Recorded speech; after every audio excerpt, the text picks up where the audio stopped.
We're continuing our review or our study of angles. If you're following the applied geometry sequence, this is lesson 2-2. We're going to talk about the different types of angles. And these are just descriptions of angles, but in the communication of math, it's important that we understand, that everybody understands what's being communicated when a word is used. The first one and most common angle that's quite useful actually as we get down the road into trigonometry. The right angle is used a lot, the right triangle is used a lot, but a right angle is a 90-degree angle. It's exactly 90 degrees. It's the only one we're going to talk about here that has an exact, well, it's not the only one. It's the first one that has a specific measure, 90 degrees, always. In fact, it's so common and so useful that it's got its own designation. If you see the little box in the corner of the angle, that shows that it is a 90 degree or a right angle. And some people will say 90 degree angle, some people will say right angle. It's important that you know what they're talking about in either situation. Now let's move on to the next one. We're going to talk about an acute angle, the term acute.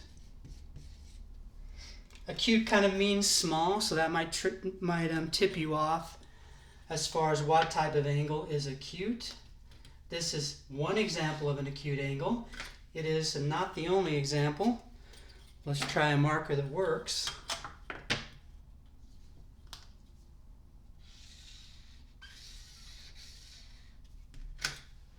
An acute angle is characterized by the fact that it is less than 90 degrees. So it's 89 and below, or 89.5 and below, smaller than a 90 degree angle. Acute, less than 90 degrees.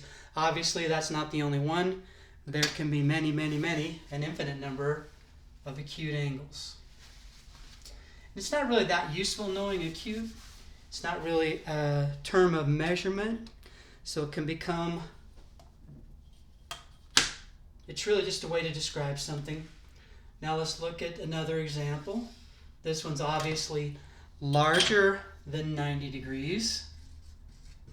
And the term for an angle that's larger than 90 degrees is obtuse. Hopefully I spelled that right.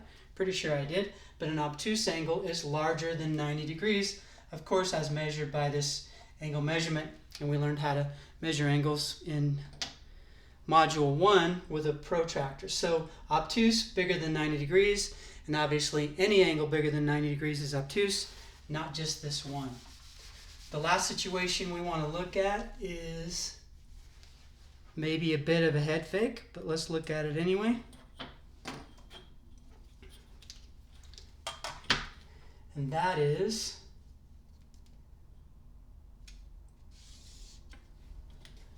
the straight line. A straight line is actually an angle. It's important to know that its angle measure is 180 degrees. From here to here is 180 degrees. Always, like the right angle, a straight line has a measure of 180 degrees. It becomes very important in problem solving down the road when we're solving problems with complementary, supplementary angles, and parallel lines cut by a transversal, which we'll get to eventually.